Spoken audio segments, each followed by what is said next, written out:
Hey guys, welcome back to some more World of Warcraft. This is Foolish Mortal playing Goblin, and I will be your host for the next hour of me derping up World of Warcraft on my hunter.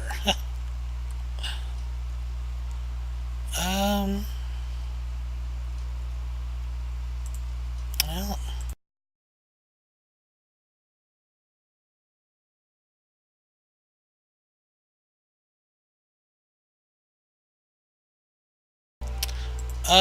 I'm gonna be playing some more Balance and Ruin. I hadn't played some music other than WoW music in a while. Thought I'd try something a little bit different. This power is ancient, primitive, easy. We will use it against them. Memorize the glyph. Take it within yourself. Draw it on the ground before the flame gate east of here. Enter the Firelands. I cannot come with you, but my children await inside. Find Garunda, mountain peak within the realm of fire.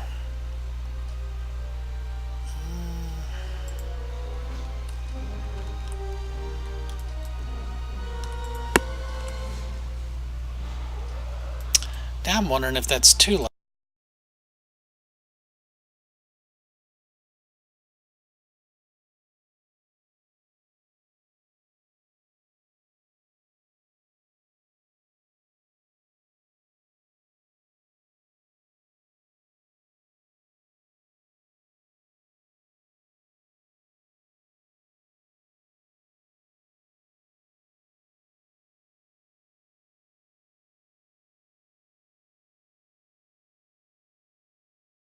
Alright, let's see if that works. For some reason, my media player is really loud. Because it's set at like 4% right now. So.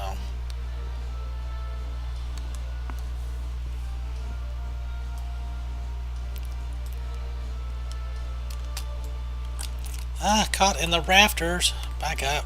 Okay.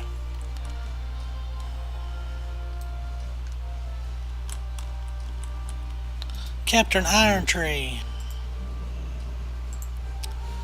You've assembled the survivors. Good, good. And the rest of the mountain? Healed? Aha, strike me down. We're on the front lines again. Yes, I moved the front lines up to you because nobody else could do it apparently. It looks like most of the Twilight's hammer has fallen back to regroup for another assault. Their most dedicated are staying behind to hold the line. This is our chance to whittle away at their leadership. Range out along the scorched plain and crush the Twilight-filled captains, or remove them from the equation.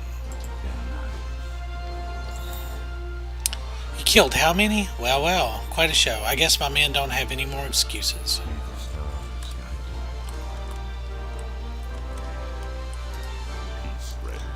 Highjaw recycling program. Reinforcements. I thought we were going to fight this out to the bitter end.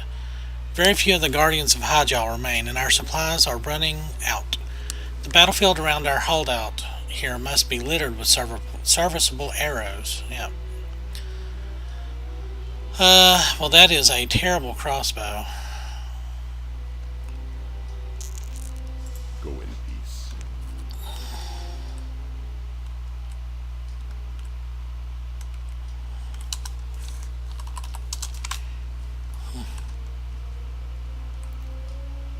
So we can grab these arrows. They're easy to spot. And Twilight Field. Didn't we just kill some of those? It's been a little while. Well, like maybe an hour since I played, so.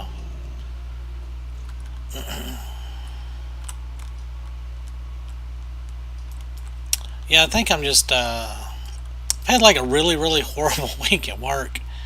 As some of my other episodes kind of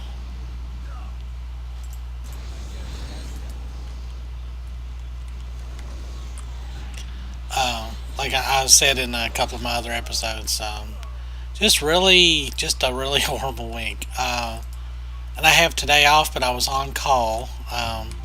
So when you're on call, you can't really go out and do anything. So I couldn't like really relax or go out to eat or hang out with any of my friends or anything like that. I had to stay at home and sit by the phone, which sucks. So now it's coming up on 10 o'clock, so I've got like another hour if they're gonna call. If the next shift, if somebody on the next shift is sick or something, I have to go in. So I've been kind of napping here and there just in case, because you're on call for where I work. You're on call for 24 hours on your on-call day. So if you're off, like even if since I work like the middle shift, they could call me in at 6 in the morning, and I would have to go in and work the 6 to 3 shift or 6 to 2 shift. They do it kind of oddly.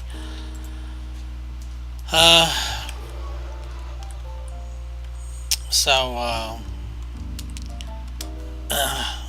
not only would you be working like a shift that you're not normally working, but you're also going to be doing,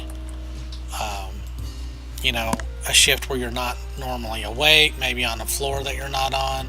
So just being on call like freaks me out a little bit. But we've only got to do that twice a month, so it's not horrible.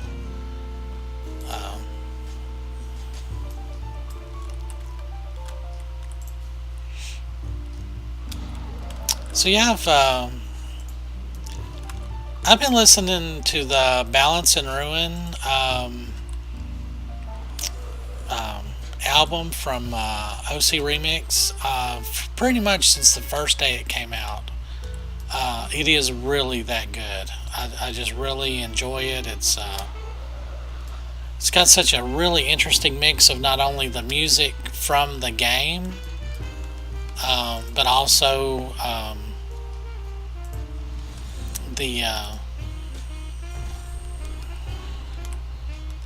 or go away.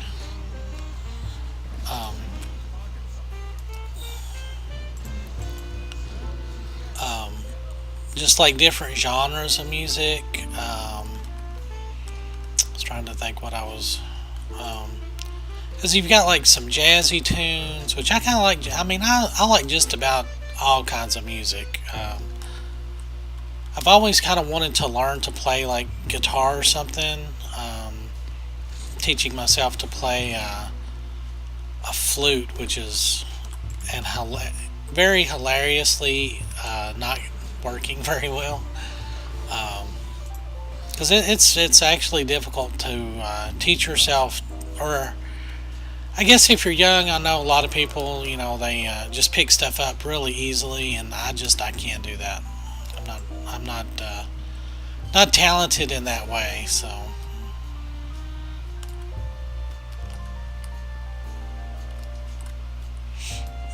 But now, if you need a bandage fixed or an IV started or something like that, I can cover you. So.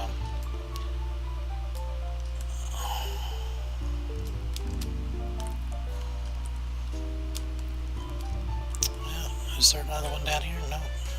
Well, where are they? You would think ogres would not be difficult to spot.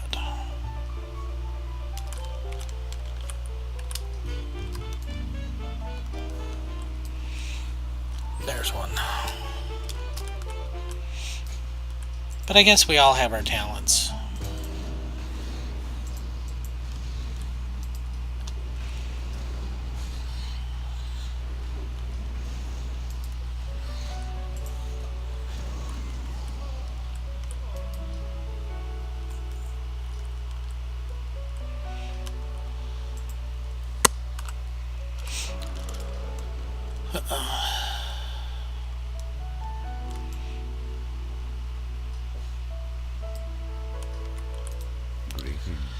Terrific. Twilight's Hammer will no doubt try to retake the mountain, but they'll have to do so without the leadership of those fat-for-brain thugs. Ding! Alright. Well, oh yeah, and I was going to queue up for a dungeon too. Wonderful, still sharp. A little blood on the fletching, but they'll fly true.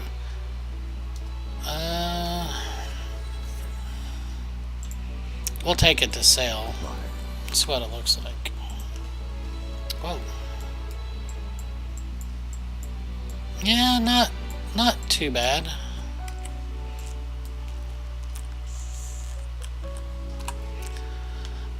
So we get Stone Core and Vortex Pinnacle as randoms, and we'll go in and queue for that.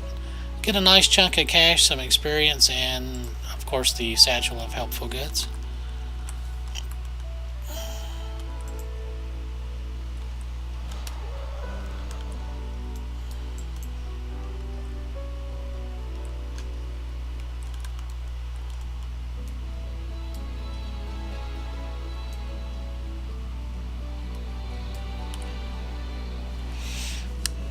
Alright.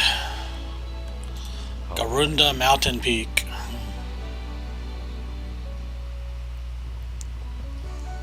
Yeah, not gonna take that.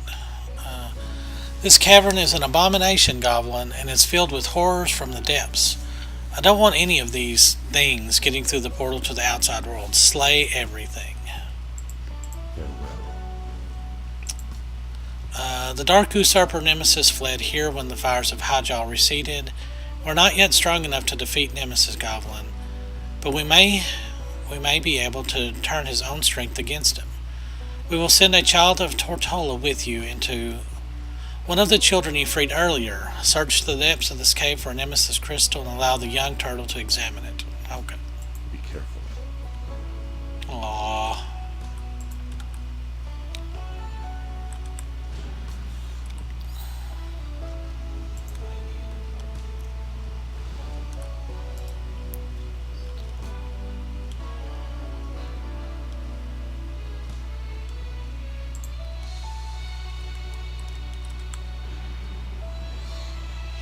Yeah, apparently and again, I've tried not to read too much of Warlords Draenei in the like in your garrison buildings. You can and I hate to say it, but it's almost like they stole a page from Star Wars: The Old Republic, which I'm working a little bit on that as well. But what your companions do there is, like, you get a list of companions through progression in the game, but you can only have one companion active at a time. But while you're out doing like missions or running instances or whatever, you can send your idle companions out on different missions, and they do your crafting for you. So, say, oh gosh, I'm trying to think. Say if you had a Jedi Knight and you wanted to make lightsabers to get your skill up or whatever, you would have like 3 of your companions that are back on your ship making parts from the materials that you had gathered while questing, like just from resource locations, just like mining or gathering from certain animals, that type of thing. And then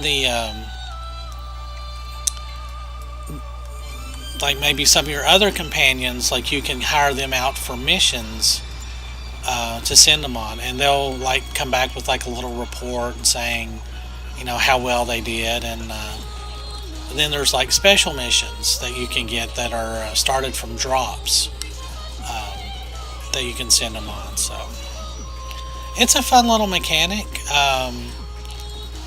It's not very tedious. Like, it costs money to do that. I gotta kill some more Flame Masters.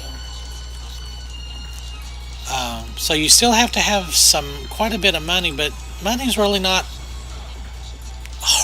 that hard to come by in the late game. And the lower level stuff is like incredibly inexpensive. So it's not. It's just more about having companions to do it. Because at first you really want to like try and make stuff. but you'll only have one companion that you can really do stuff with. Yeah, that sounds a little loud.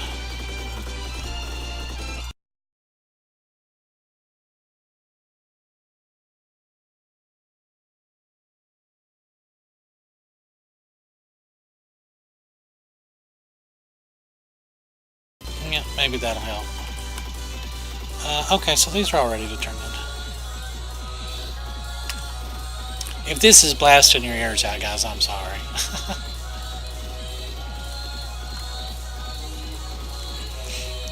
But anyway, so you would send like in your mission preload on that game, which I don't know why I'm talking about that game while I'm playing this game, but anyway, like you get like a little window, and then you pick like which one you want to send after, like depending on what you're wanting to craft. So in a World of Warcraft analog, say you wanted to craft 15 pieces of like whatever, 15 pieces of dark Arctic chest piece to get skill ups. So we'd need Berean leather and crystallized shadow. Now this comes from like an elemental, and this comes from an animal. So in, say this one would have, you would send somebody out to do like a hunting mission. Then you'd send somebody else to go, say, looking at a crystal cavern, and they would come back with like different objects. And then while those guys were gone doing that, like if you had some in your inventory already that was making something else, you know, like with a different kind of leather that you could still get skill up on. And then of course you can you break those down and get new things that you learn. So yeah, I don't know why I went on that tangent. Oh well. Your turtle companion can use this newfound power to render the two of you invulnerable for a short period of time. You can turtle up to avoid the worst of Nemesis and his fury. To do so, simply invoke this totem. Agility, stamina, crit, and haste. Yeah, I think we'll take that. It even looks pretty cool. I mean, it totally doesn't match, but yeah. But yeah, with my new recording and new recording gear, I can basically do, oh gosh, I think I figured it up. I could do like 15 hours of stuff before I needed to quit, if probably even more if I wanted to. So yeah, that was an interesting thing to find out. Because XSplit, it records in MP4 format, so it just pops out. Like it's really, you know, it's not an overly complicated thing. It uses my video card memory and processor to record. Like you can set different things for it to record with, like which processor and everything. It's really, really handy.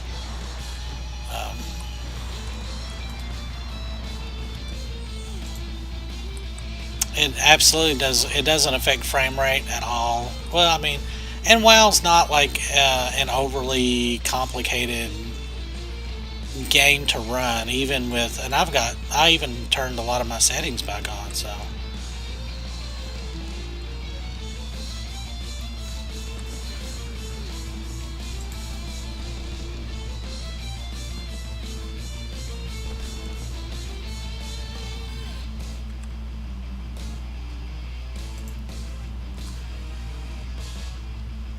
Turtle butt.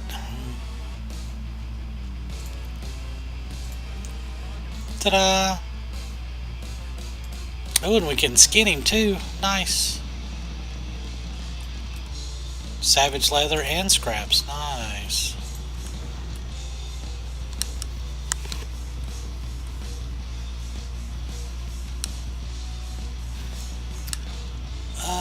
Yeah, wow. Saturday night, and there's average wait time 26 minutes. Holy cow.